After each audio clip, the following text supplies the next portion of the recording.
Hello, everyone, and welcome to week six of Kidlit International. I'm here once again with my wonderful family of children's book authors. Welcome back, Michelle. You've been off not well. Sarah still has a sick little one, and I actually forgot to mention last time, still big hugs to Josh, who is still recovering from his illness. So big hugs to Sarah and Josh this week. So let's dive right in. This week we are writing about the hard topics. And I have some books here to show you. Hard topics in Kids Lit. Is that the right way around? Yeah. It is, yeah. The Moon is a Smile. I published this a few years ago, written by Tina Ruffer-Mulligan. It talks about separation, which is, happens more and more frequently these days to families. And that's a true story. And she also wrote Solo Dan, which is about foster and adoption. Really tough subjects to write about. Didn't lose you all then, sorry. Karen, Your Home, forced migration. Even though yours is based around the Second World War, how you talk about it is so relevant to what's happening in today's world. So another tough subject, The Boy from the Sea. This little one, another true story, taken from his home and migrated to Australia. And Michelle, your three mouse books. Change. Some kids don't cope with change. Some kids find friendship a little bit tricky in this one, and responsibility in this one, and the power of self-belief. So all hard subjects to tackle as writers, and to follow on from last week, to promote. So how do we do this?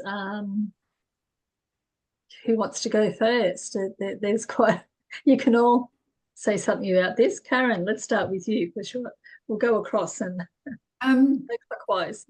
For me, I didn't choose it because it was a tough topic. It chose me. I just had to write it. Yeah.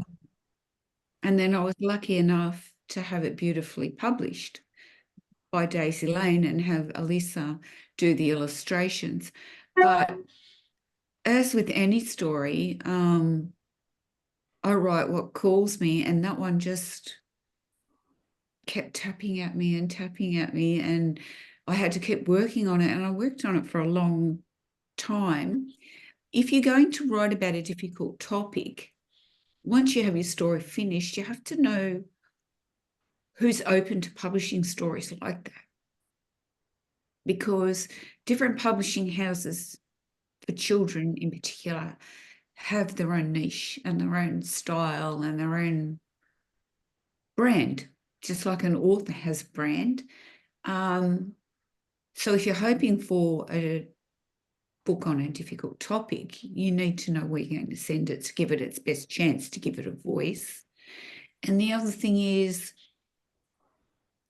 I still think you need to think about whether the topic you're writing about is appealing to children or not, or how you're going to write it so it will appeal to children and adults. And also, if it's a difficult topic, it has to appeal to the gatekeepers who buy the books.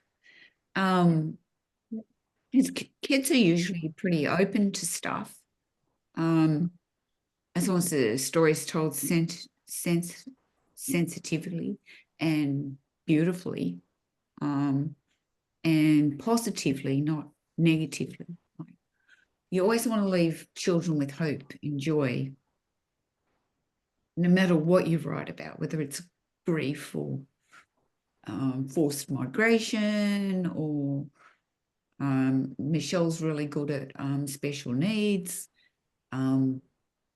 We all want to be loved and accepted, and children, I guess, with hard topics, they need to know that what they're going through, they're not alone.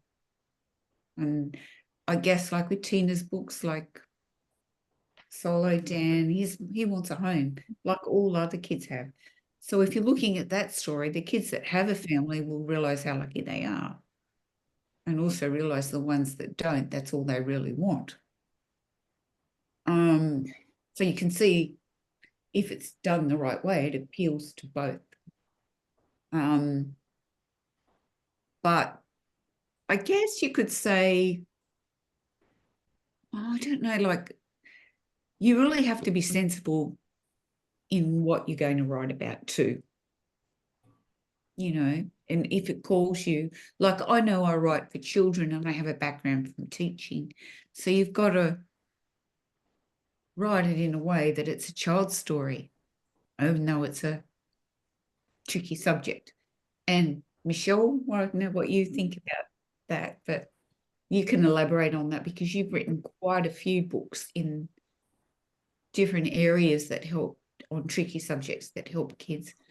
And they're well done, but they also appeal to all children. I think that's it. You're not trying to narrow it. They're universal, aren't they? They're Yeah. timeless. Timeless is the word.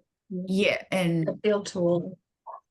Yeah, and they can help develop empathy and understanding, and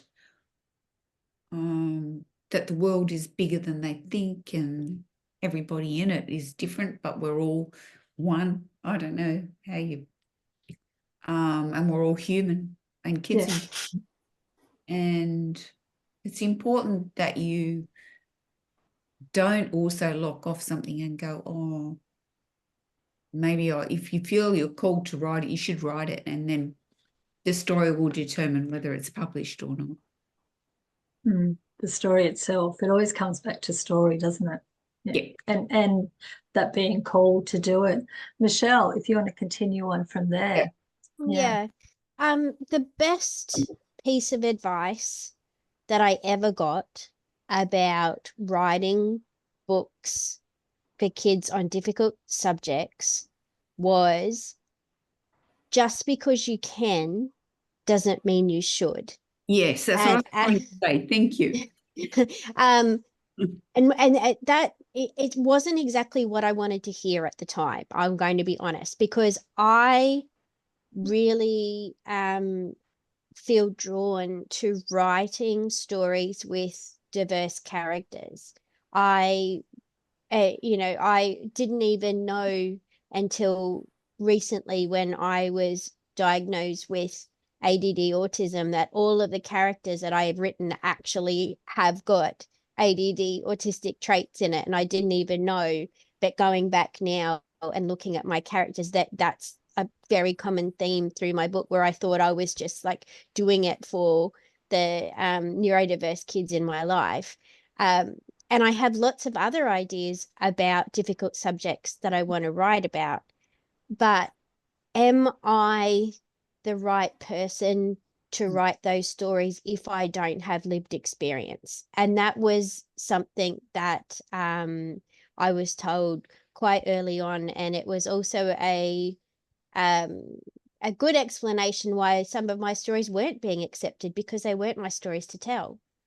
So I think that if you have got a difficult subject that you want to write about, you need to have some sort of lived experience, so that when you are pitching it, that you can absolutely back up what you're going to say. But more than that, with the kids that are reading it, they can smell a phony a mile away. So if they are the type of the person that you're writing about, if they don't think that they have been represented correctly, then that book is not going to be successful. So you really do need to be careful that you're coming from a place of authenticity.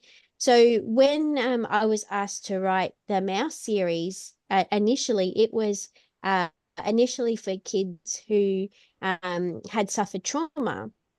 And again, I had to tap into my trauma from when I was a kid to be able to write those. So I don't like change. I don't like routine being disrupted. I don't like it when all of a sudden I have to get out of my comfort zone and do things that I'm not used to. But that's like all of us know, like that's where the magic happens, right? Like good things happen when you push yourself and you move out of where is comfortable. So that was the start of The Wind and the Mouse. And then, you know, friendships are hard. I've always struggled with friendships. So then using that and tapping into that lived experience that I've had to be able to write The Mouse and the Egg, and then The Mouse and the Ballerina. Like we are all, I think, extroverted introverts or introverted extroverts. Like that, I don't know anyone who's purely extroverted or purely introverted. I think we're a beautiful mix of both in different degrees. So that was very much speaking to I do like to, you know, sometimes have my voice heard, but then other times I'm like, no, I don't want to people today. Like that's just how a lot of kids are as well. So I think absolutely there is a place within publishing for books about difficult subjects, but not from and the reason why a lot of big publishers don't touch it is because they think that it's not a good business decision to do that because it's too niche. But I disagree. I disagree with that. And I think that like Karen was saying, just because you don't necessarily identify with the character doesn't mean that you're not going to learn something from the story. And picture books are the very best tool that educators and parents and medical practitioners can use to educate kids on subjects, even if it doesn't necessarily relate to them. And I wish with all of my heart that this genre of picture book or this style of picture book was given more traction, was given more attention, and the people who write it were given more support, because the people who write these books, like with the lived experience, it's not an easy thing to do, to talk about this stuff. Like we're putting our hearts and souls out there, and it's something I think that I really wish the industry as a whole would take more notice of those books and see the value in them for what they truly are. And you have like, because home is inspired by my family history, you also want to be respectful. Like I wanted to be respectful to my family, and you worry about that impact, but then the story overrode that. I had to tell it. I had to give it a voice. So, but like you were saying, it came from experience. It's not like I'm going to write a story about migration and refugees and family. That was not what the story was. I didn't look, it was just this, it became that, but I wasn't writing it for those themes. Yeah, like Sass and Traz. Like I didn't even know when I was writing it, but it was actually, you know, Sass is me spending all of my lunch times in the library and being devastated when, you know, I wasn't allowed to hang out in the library anymore, and they forced me to go out into the cold, hard playground because I was spending too much time at the library. Like that's just, but you that all of that stuff, like that's who we're writing for. I think a lot of us write to heal our inner child, and I think it's an important and special thing that we do, but we just need to make sure that when we are doing this, that like Karen was saying, that who are we doing it for? Who is our target audience? Who can best represent us as far as publishing goes? Do we need to independently publish? I mean, that's probably, like, Chris has had experience on both sides now of traditional and independent publishing, and he's, you know, marketing guru, so he might be able to speak to that on when you have got a book that people don't necessarily call commercial, how do you actually go about getting it out there in the world? That's a very, very good question. It's great. For me, I'm very much leaning towards small independent publishers and self-publishing, because I truly believe that's the way the industry around the world is now going. I totally agree. These are topics that kids need books about. Kids almost want a rule book at times of going, why is this happening to me? What makes me different? And that's why these books are incredibly important. And yet, for some reason, getting them out there seems to become harder and harder and harder. What I'm now seeing, particularly in the UK, is a couple of very small independent publishers coming up and going, yeah, this is what we want to focus on. So I think it is growing, but it's a long way behind where it should be. And I absolutely agree with that. It's the same as my books. Personally, I don't think I could imagine a hard topic and go, right, I'm going to write about that, because I'd overthink it and it would come across totally wrong. I actually have people reading books going, this is great. It's a totally anti-bullying book. And I'm going, is it? I hadn't even realized. So when you say it's life experience and authenticity it comes from, yeah, even I hadn't realized what I was writing. But that's the old adage of an author leaves part of themselves in every book. And I think we do. And as you say, kids will spot if it's not authentic, and your book will just get thrown away. When you're writing about something, it's the story coming to you. You know you're the one to write about that particular topic. And so listening to both Karen and Michelle, it's really interesting, because, yeah, even my adult books, people are sort of turning around and going, you've got this constant theme of anti-bullying, because the corporate world is horrific for bullying in the workplace. And so clearly there's something inside me that a therapist would make a fortune out of. But it's cheaper to write books, so I'm sticking with that. But yeah, hearing where the ideas and where sometimes you go, I'd love to write about that topic, but actually, am I the right person? It's really interesting. Holly, what have you noticed in Canada with the books on the have you noticed any, how do your publishers go with books on difficult topics, or for children or adults, or even? You know, I think it's so similar, where the smaller ones are more likely to look at those difficult topics. And I'm realizing too, all of mine are also inspired of I haven't published any children's yet, but I've got these 3 drafts that I'm working on. And the first thing really was that I noticed that kids arrive completely unedited. Like they have such big imaginations. There's like no restriction. And that's something that I personally had remembered for the very first story. Just knowing I'd been learning about a famous person, and I just very matter-of-factly talked about, like, when are we going to see them, and was told that it would be never. And so anyway, now I'm determined to get that into the ink and into pictures, because I've just noticed over the years different things, you know, like I think people are often told what they can't do, rather than just encouraged to do what absolutely they have every power to do, just with the necessary steps. So, and there's definitely a theme there. Yeah. Holly, are your books picture books, or are they junior, middle grade? Picture books. Picture books. Yeah. Yeah. I was just curious. Yeah.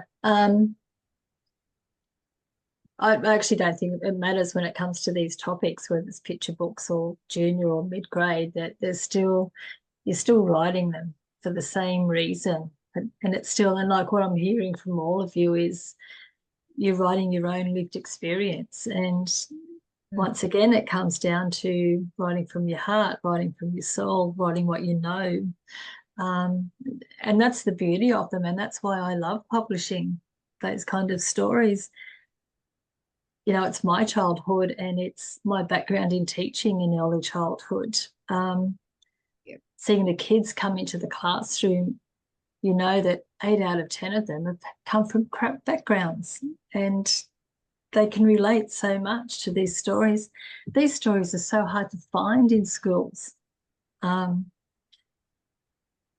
it's, I don't know why, or whether it's like, you know, the big publishers won't touch them because they're too hard, or I don't know what it is. Like, what do you go into schools a lot, Michelle? What do you think? Like, do you see a lot of these books in schools?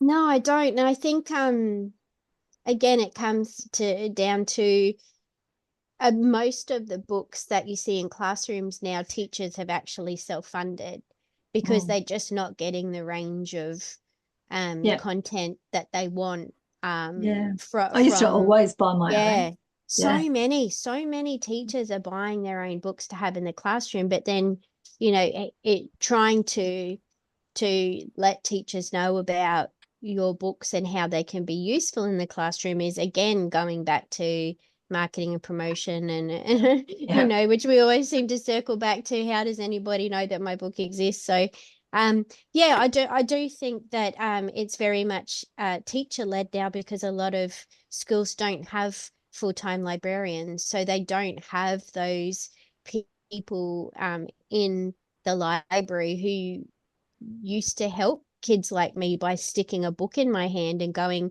you know, go and disappear down a rabbit hole for half an hour, or go on an adventure with Bilbo, or, you know, go and pretend you're the naughtiest girl in school. Like, the kids don't get that anymore because they don't have dedicated which I'm going to get on my soapbox now. This is another subject we need to do.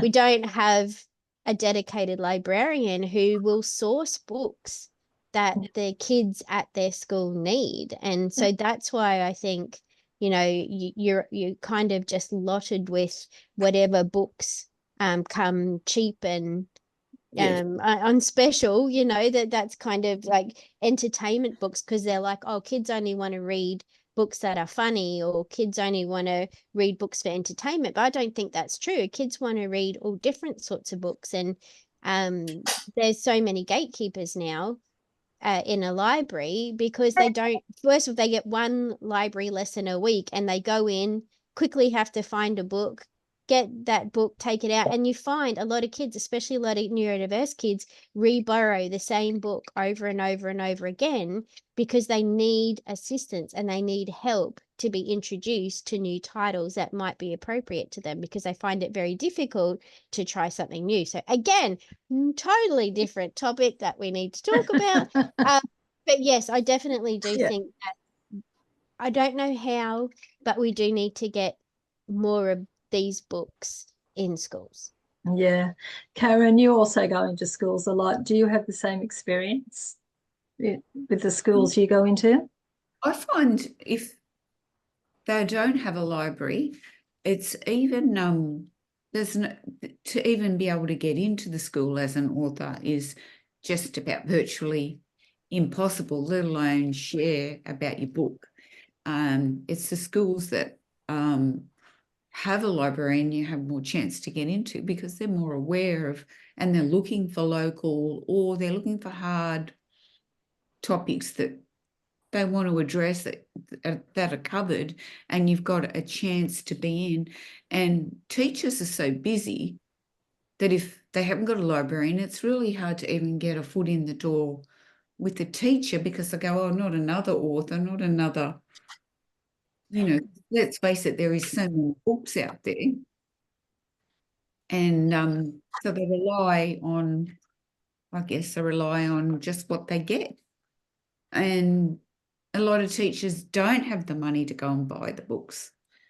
And yeah, it's sad, because the kids are the ones missing out. And I found when I was in the classroom, it's the kids who are craving the books are the ones who need these kind of books, because they can relate to them. It's their life. It's been their life. And, you know, regardless of whatever, you know, diversity it is, If they it's crave them, they want them.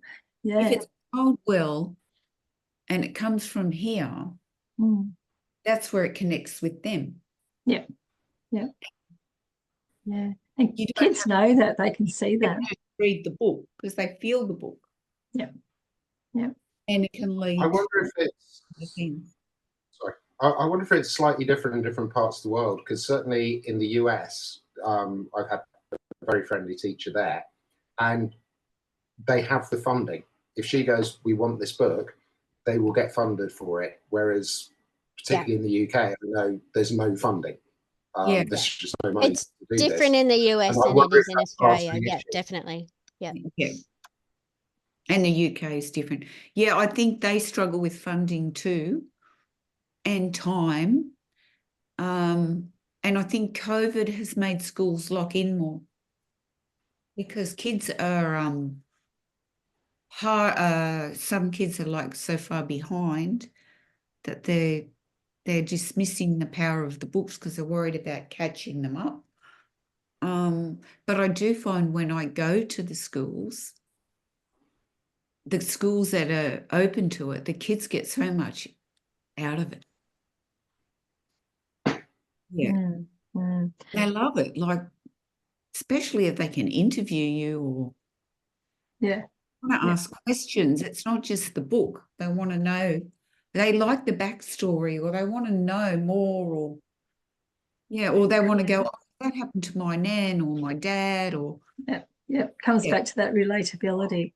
Mm. Yeah. Yeah. Michelle, you've had success with your books, more success with your books, like your mouse books and your Sass and Traz in the US as opposed to Australia, which is fabulous. Just how are they different? I Mm. think it's because schools in the US are very community led. They're very much the Parents and Friends Association is very much involved in the school. If they need resources, then the parents and friends will fundraise to do that. But also, I think they value the importance of children interacting with authors more than they do in Australia, which is, I'm so disappointed and embarrassed to say that as an Australian author, that authors in Australia are not seen as important people to have as part of our children's educational system. They're not valued at all. But in the US, it very much is really important for them to show kids that authors are real people. They love when you talk about the process of the book, just like Karen was saying, and they also love books that help integrate children on the spectrum or with alternate abilities because they have them as part of their regular classroom. So you've got a classroom which has got lots of different kids of lots of different abilities within the one classroom, and picture books are the best way for teachers and caregivers and teacher aides to be actually able to explain a lot of the differences, but also highlight a lot of why all the kids are the same as well. And I've met some beautiful librarians, teachers, and children when I've been traveling to the US, and the relationships that I have made with them and the support that they've given me, because they see that I am just the authentic person who, and they see my books and they read my books, and like Fairy Bell can read them online, or they can see me interviewing authors about their books online, and then they come and meet me and I'm exactly the same person who's doing all this stuff. Like they value that. They value that you are who you say you are, and that they then trust you into their community, and they bring you in, and then they support you. And I think that's what we're missing here in Australia. Our P&Cs are not anywhere near as inclusive and as supportive. And also teachers are too busy to be sourcing authors themselves. There aren't librarians to do it. There's so much packed into the Australian curriculum as well, that the US seem to like handle that a little bit better, and there is a lot more that they do inclusion a lot better. So yeah, I think it's something I think that we could take a leaf from the US's book on how schools are meant to be communities, not babysitters. Yeah, I'll second that one. Holly, what's Canada more like? Australia, US, UK? You know, I'm going to say a little bit more like the US. Like, not having published one myself, I'm looking at it from like when my kids were in school, say. But I do think that if they really look at the big picture, like what I always remember having people that didn't find reading super easy, just being able to provide all those different books. I just remember how much of a difference that made when you worked on the reading, then everything else blossomed. And I think if they focus more on that, like I just remember certain books. I remember needing to catch one kid up on something. And from being like, it just was such an astronomical, when you found that book that they just totally loved. It happened to be a series, Pirates of the Caribbean. And, you know, once those books started, I mean, the year that they ended up being ahead in the reading age. So, you know, I think that kind of thing, I think we need to focus on getting those difficult topics in, because a lot of those are the ones that I feel can be holding kids back. And then they're enthused about those certain topics. And then all of a sudden, I mean, literacy, just such a huge part of our education. Yeah, exactly. Our time is up again. And once again, we could talk all night, but time will not allow. So thank you, everyone, for your input. I always love these conversations. I learn from them, and they also reaffirm why I do what I do and why we all do what we do. So thank you, everyone, for your input again, and I'll see you all again next week.